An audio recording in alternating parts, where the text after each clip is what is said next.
Streator during World War II.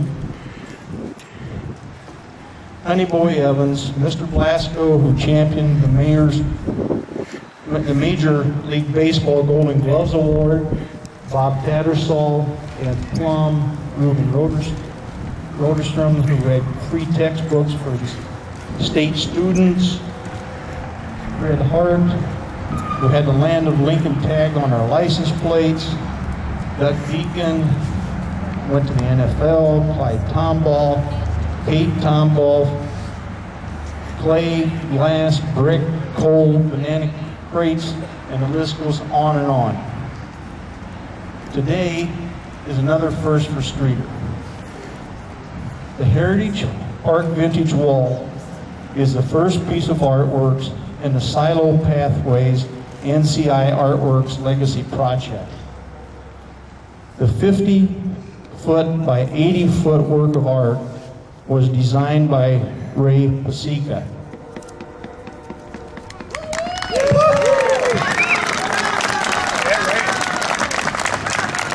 And his team.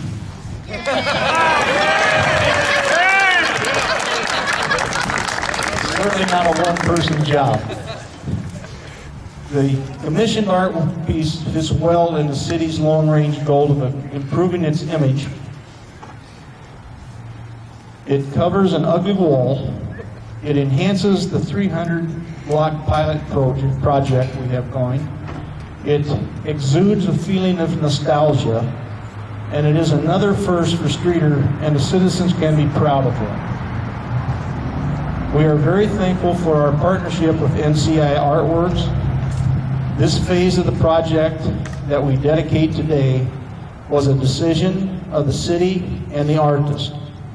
But NCI Artworks showed us how it could become a regional initiative, and they are helping us make phase 2, the lighting and updated landscaping, a reality. This event today is the work of NCI Artworks. So to Chris Kaufman and her board,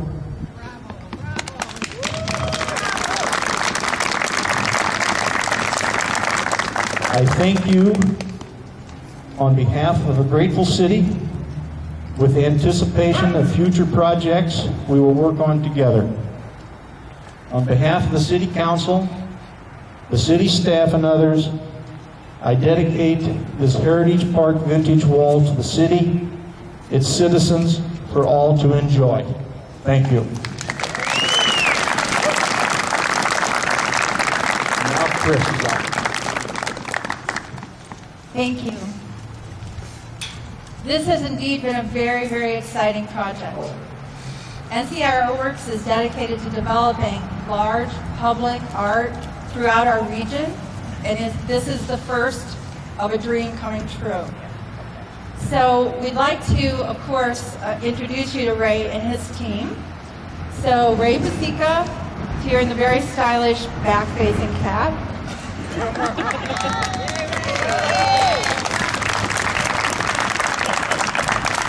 John Statkis, his Ray's partner. They're partners in Westcliff Studios, Inc., which is the business that has actually created this piece of work. Unfortunately, John's artistry isn't totally visible right now. If you look up at the upper right-hand corner and you see some steel rods, John is the engineer that figured out how to attach the steel grid at 600 points on this wall. So without John and his work and his design, this isn't possible. So John.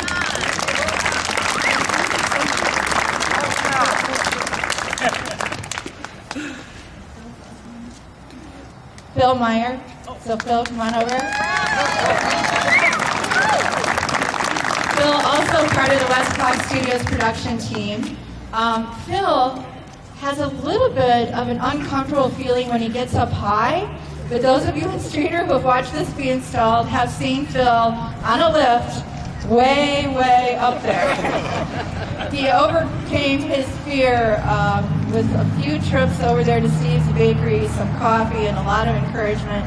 And before you knew it, he was up there every day putting, flying these panels up. The artist team, these ladies painted in Ray's studio for 15 weeks, over 15 weeks. Not all of them were able to do it continuously for 15 weeks. Some came on early in the summer, some came on a little later. But the team painted for over 15 weeks in a studio in Mendota. And it's important to know this work could not be assembled inside of a studio, obviously.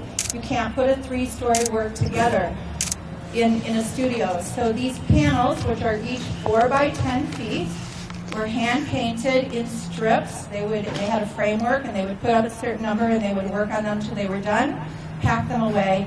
And some of them are seeing this work assembled for the very first time today. So I'd like to introduce them. Julie Jenkins, Rachel Brisboy, Rebecca Reed, Davey Neely, Marley Tysinger,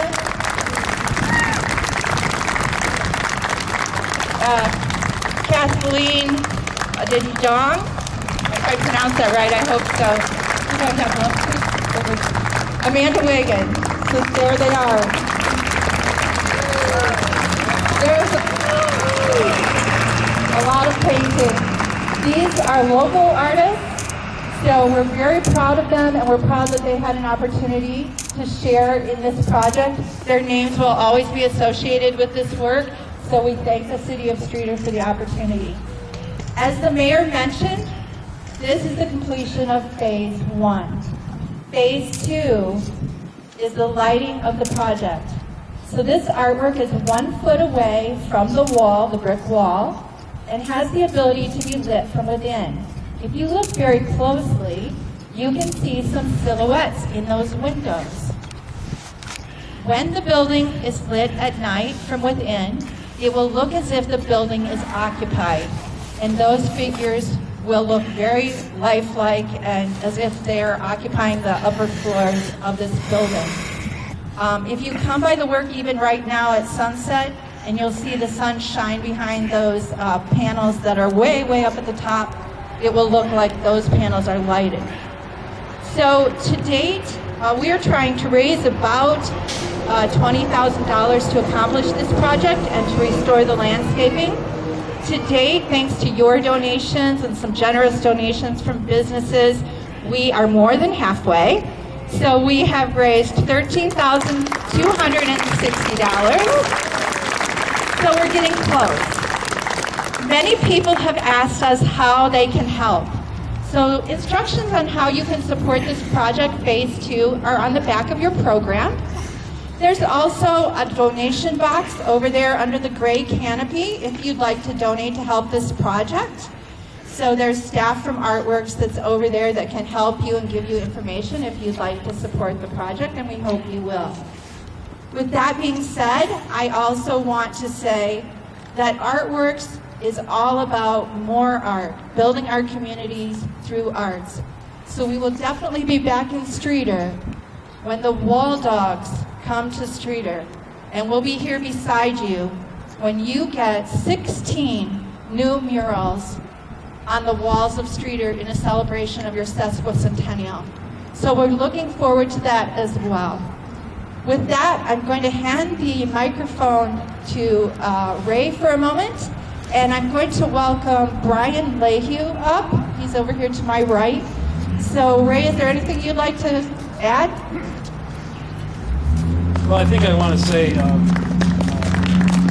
and I both feel kind of honored that we're able to do this project here in Streator, and that the mural itself hopefully is a way to sort of lock in Streator's past, visually still today, and also that we noticed that how many caring people would walk up to us and really appreciate what we were doing, and that really meant a lot. So we're just really happy to do it, right, John? Yep.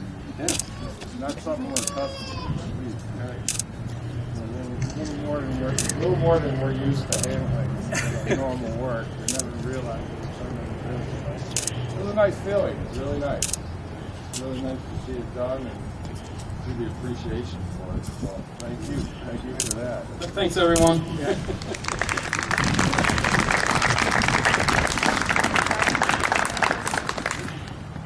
I'm sorry, we need to make an urgent message here. Someone has parked in the post office parking lot, and we need for you to move your car because post office trucks need to get into their lot. So if you're parked in the post office parking lot, please move your car. I'm about to introduce Brian Lehue. You have all heard of him in the last few days, I think, because he is the gentleman from A&B Paint Supply, Pittsburgh Paint in Peru, who made the news a few days ago by coming to Streator and removing the graffiti that was on the walls of several properties here in Streator.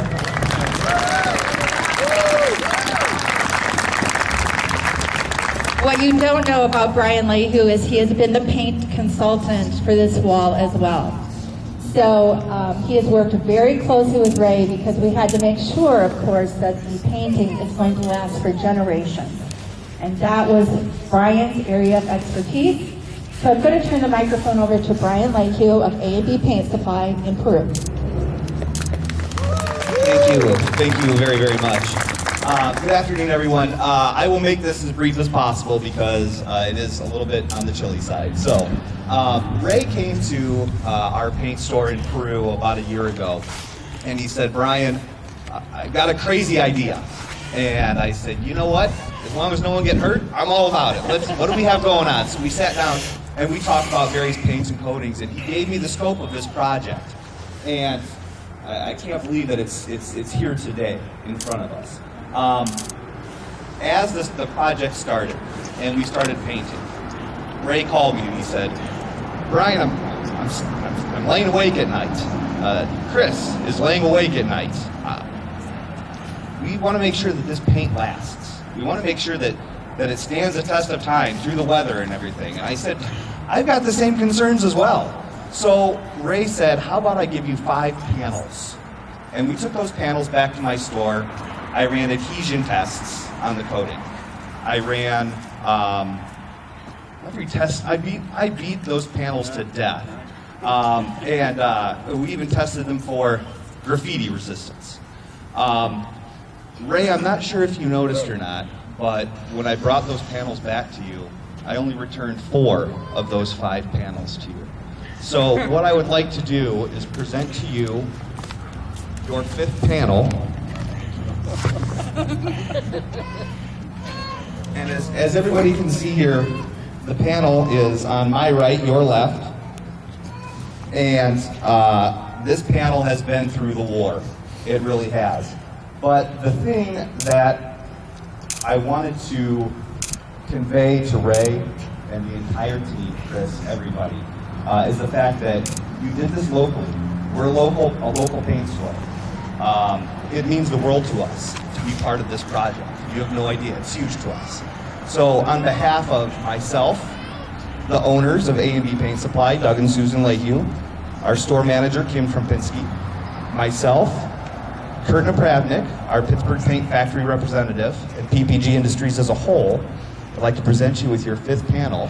And if it's all right, I would like to read what is attached to this panel.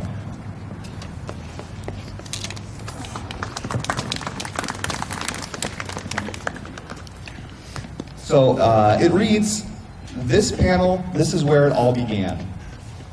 The start of this journey for A&B happened the day that you walked into our store and said, we have a pretty crazy idea. To be honest, we marveled at the artwork and concepts you presented to us.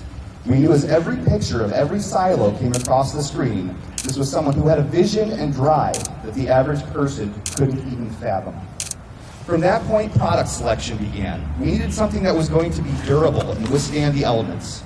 We needed answers to graffiti. We needed a lower sheen to prevent the sun from glaring down and drowning out the image that so many people were going to make a reality.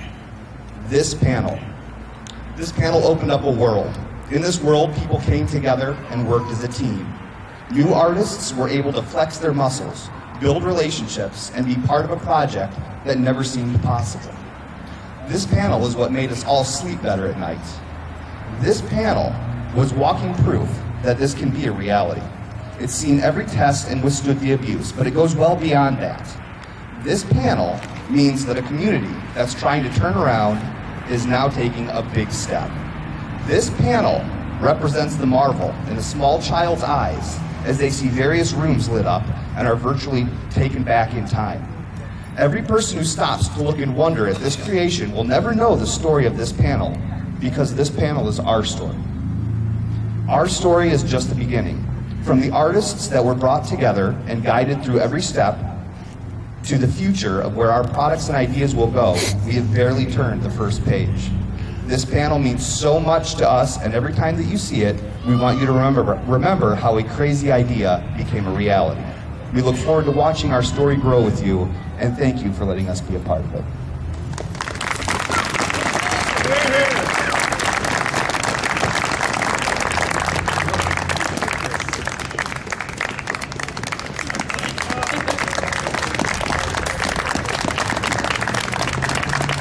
I want to thank everyone for coming, and I want to invite you to the second floor of the Wells Fargo building across the way. The artists, Ray and the other artists, have some of their original work on display for you to see. So feel free to go up to the second floor and see some of the original paintings done by these artists and by Ray himself. Thank you. Is there anything else, Jimmy? I don't think so. Thank you for coming.